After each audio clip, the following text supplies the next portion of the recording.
Welcome to the It's Your Story to Tell podcast, where brave people share their story to inspire others and what's possible. I'm your host, Megan Babcock, and I'm the founder of It's Your Story to Tell and the Coach Collective.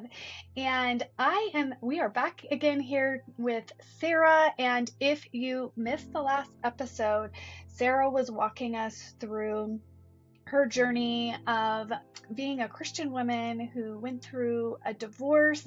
And today we're going to be talking about kind of all the things that she learned and what she is doing to support women in a very similar circumstance. So if you have not listened, I'd love for you to jump over there so you're not just jumping in at the middle, but you understand where her experience comes from, and that is navigating her own journey and what the Lord spoke to her and showed her as she went through that, and is now living a really wonderful life with a man who supports her and loves her and cares for her and her 3 children. Now, we recognize that you may be in the midst of walking out this journey and that you could be experiencing some really hard things right now. And we want to encourage you to seek help. I know that's really hard.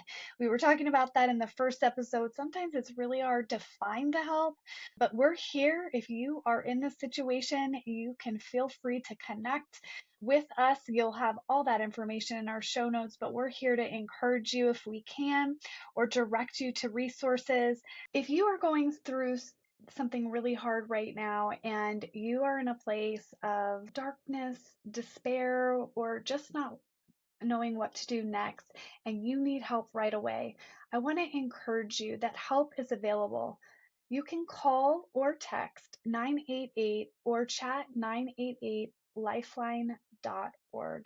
All right, so we're just going to dive right back in, Sara, and you are going to start sharing about the journey of the divorce happened, and you started your, healing work, because we all know, like, there's a lot to heal from when you come out of a difficult relationship. But then how do you go forward and look for that healthy relationship? Yeah, so the first thing that I started doing was after I got divorced, I actually had a little bit more free time than I had previously because sometimes the kids would be with their dad, right? And Mhm. when I was married, I didn't really have a whole lot of free time. I didn't really have a lot of time to do the things I wanted to do.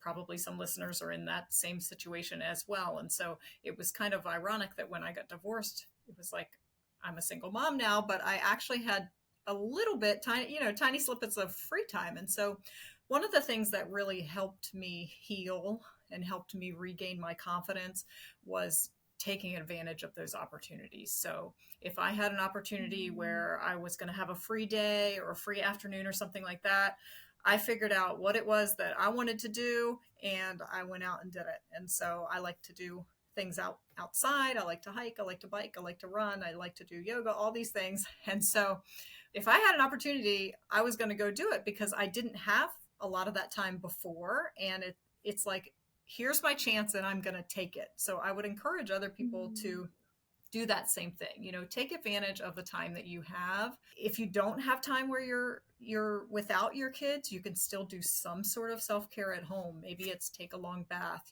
I tell people, even if you can just literally put in your calendar, I'm going to sit for 10 minutes in the bathroom with a cup of my favorite tea, like do that. You have to get Take advantage creative, of right? whatever When you time. have little kids. Yes. And Exactly. so I Self-care is remember so one important. time, yes, I remember one time I was going to go biking and I went out and it was super hot outside and I go into the garage, I'm getting my bike and like it had a flat tire and I thought I had a spare tube and I found out I didn't have a spare tube and so I was going to have to go to the store and then I was going to have to come back and then I was going to have to pump it up again and put it on the bike and all this. Anyways, I had texted my friend and she's just like, you're still going after all of that? Like, why would you still be going? Like, it took me like a long time to get I was like sweating buckets in the garage.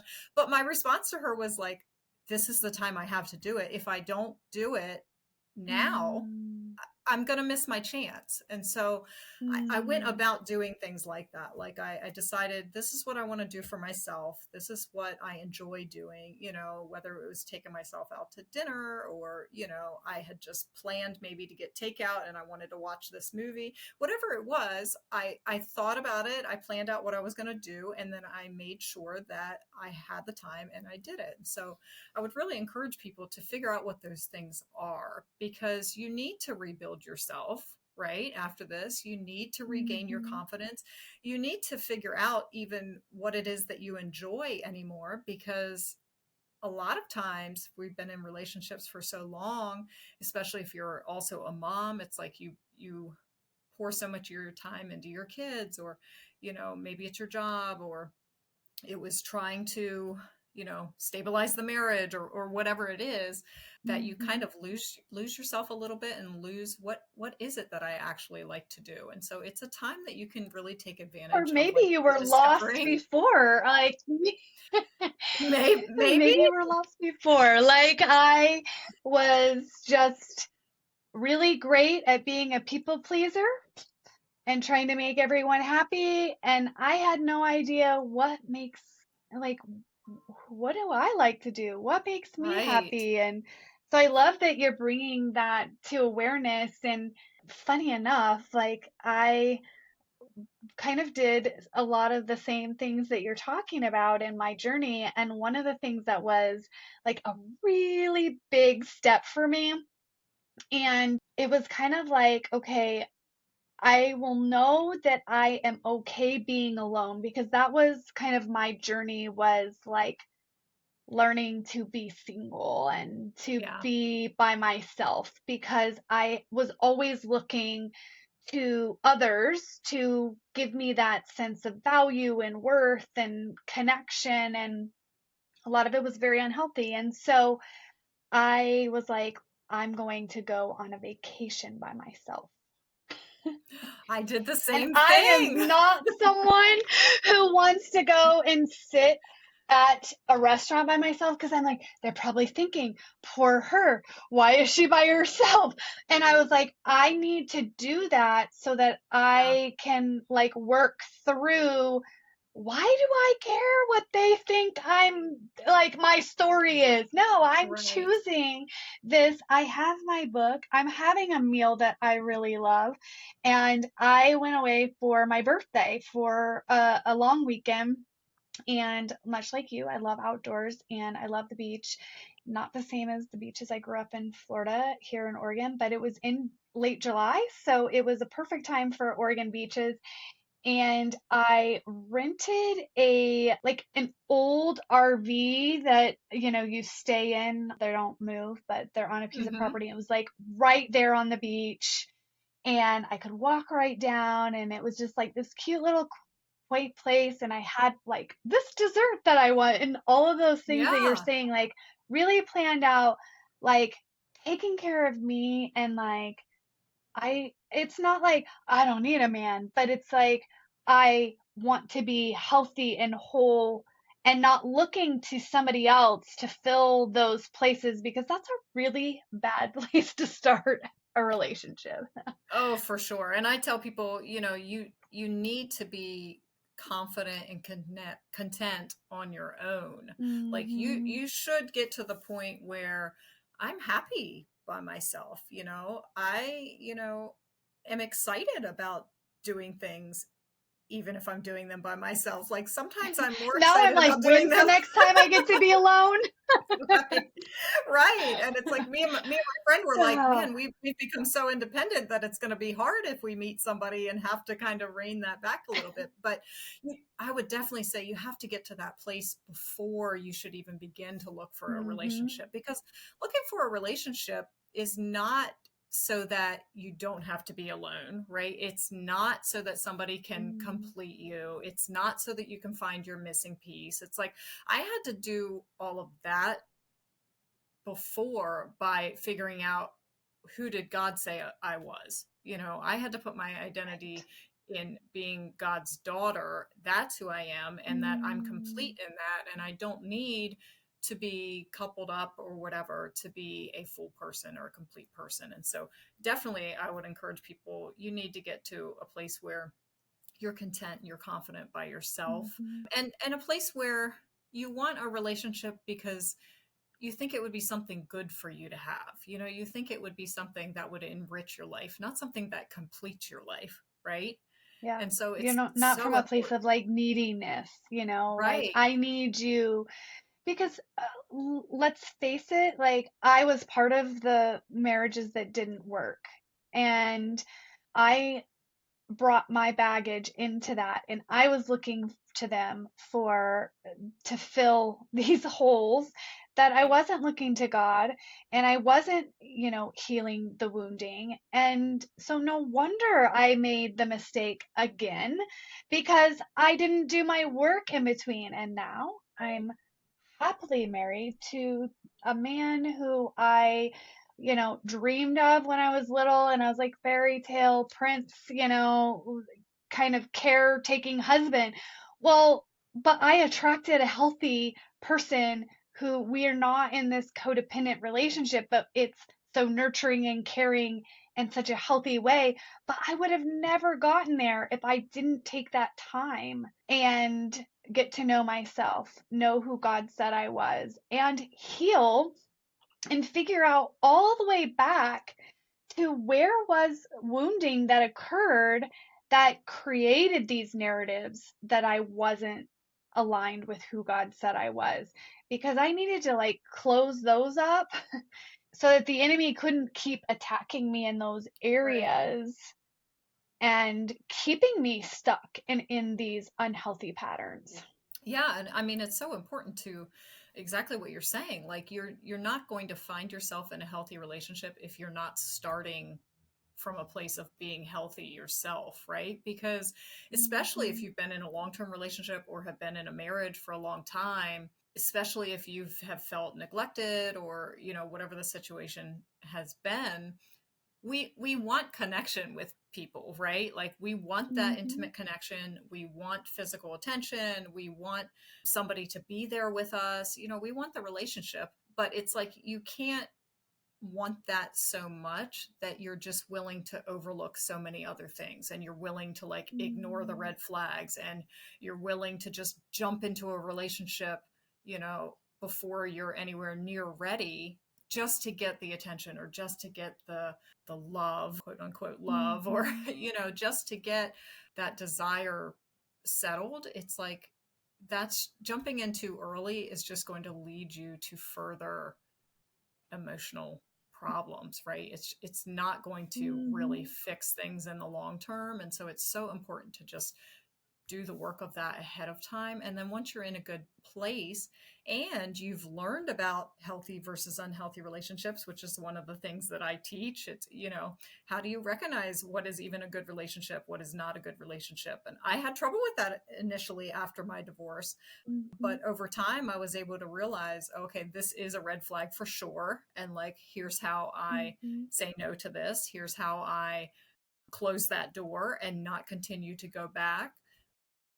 And I decided, here's what I want out of a relationship, here's what I don't want. And once I started operating out of, that mindset, it was so much easier to date without getting emotionally invested, because I was able to Mhm. tell from the beginning, is this truly somebody that has the qualities that I want versus, oh, well, they've got these good qualities and they're a nice guy and they don't really have this and that's really important, but these other things are good, and so I'll just ignore this one major thing that's not that important and continue on with that person, and that's kind of what we Right. do initially is Mhm. we kind of hang on to the Mhm. good qualities because we're afraid that we're not going to find anybody else, and so we're willing to settle Mhm. for less, right? Out of fear that we're Yeah. not going to find what we really want. And if you can learn how to stop doing that, if you can learn how to say, this is what I want, this is what I'm deserving of, this is what God would want me to have, then you can start saying no to those red flags. And you can start saying, look, I'm not going to settle for this, or I'm not going to go down that same path again, because you're set more on what you really want. You're more confident in yourself. You're not trying to just fill this hole that is where God should be, right? And where you should be content already. Yeah, I think one of the things in my own, when I knew like, okay, you are healing, and healing for me, I think we're never arrived until we're with Jesus. Like there's just this Hmm. continual growth process that takes place. But as I was recognizing like I can end a relationship, like because Right? before, if I like looked back in my life, I wasn't ending relationships. And that was because of that fear, or just like, well, I know they had a bad day at work, or they had, like I was really good at kind of, I don't know if it's the nurse in me, or I was attracted to nursing because I'm a, personality things, right? But that caregiving and that like wanting to see the Right. best and wanting to help out. But when that is not used in a healthy way with boundaries and without the awareness, and it is what got me into those unhealthy places. And so when I could go into a relationship, go out a few times, maybe even, there was one that it was an extended period of time, and the person was not a bad person. It was like there were so many good qualities, but Hmm. there were some that they weren't even bad, but they just weren't in alignment with Right. what I was seeing or wanting in my life. And when I could end that relationship, it was like, wow, okay, you are in a healthier place, because before we had intertwined some things, and I would have said like, just this is going to be too complicated. And I could have seen myself easily just right back into that situation.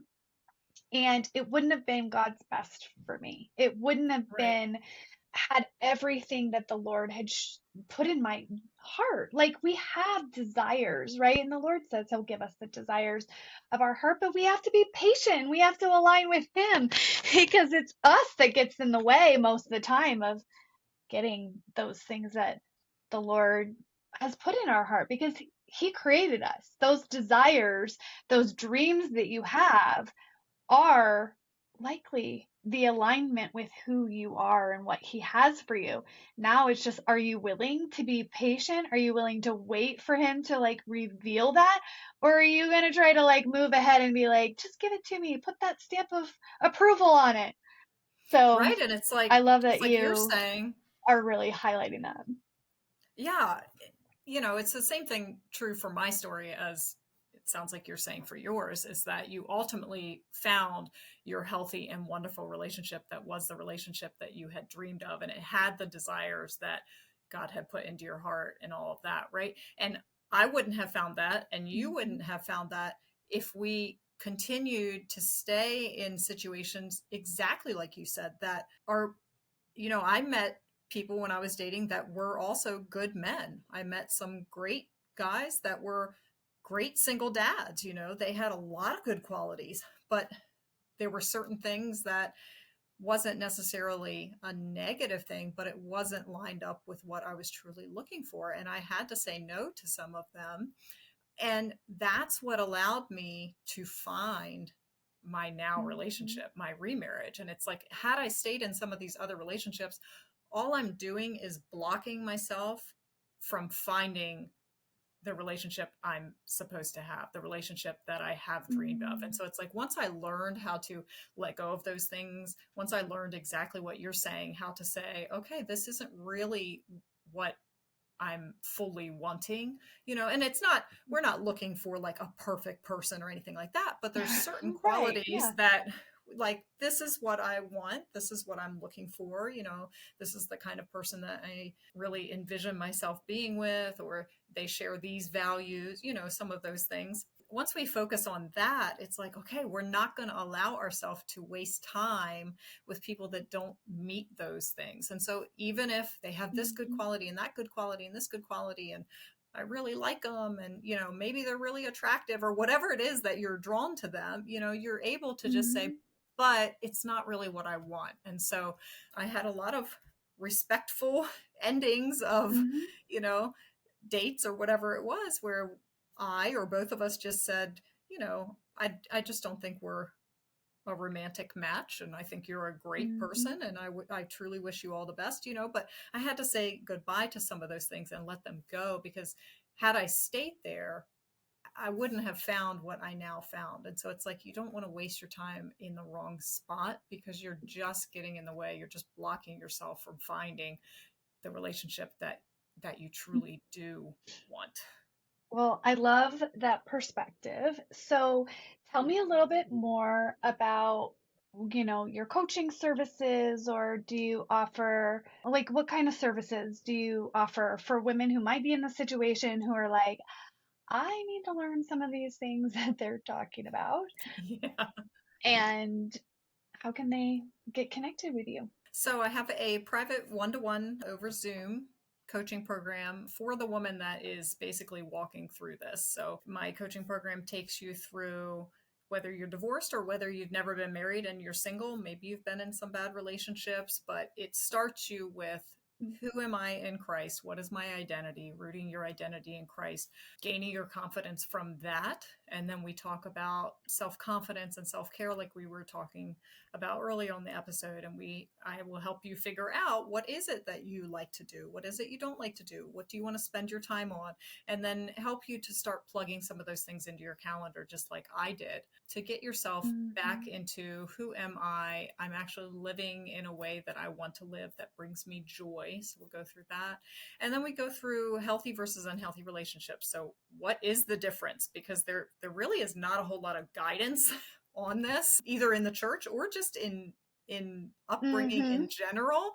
So, what are the signs of a toxic relationship? How can you Right. tell that a relationship has good signs or is healthy? And then definitely how to not ignore those red flags, and how to stick to what you really want. So we would develop a list of non-negotiables of, what is it that you want? What are these main qualities that you're not willing to settle on?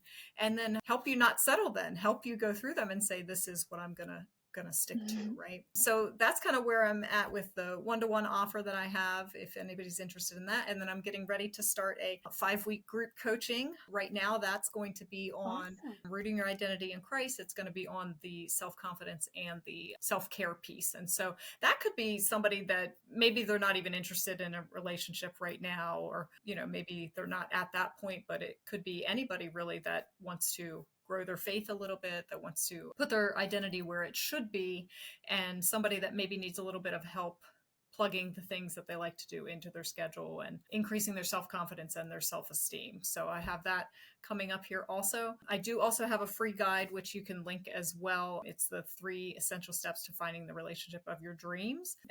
You guys can get that for free, and it goes through a lot of the things that we've been talking about here. How do you actually go about doing that?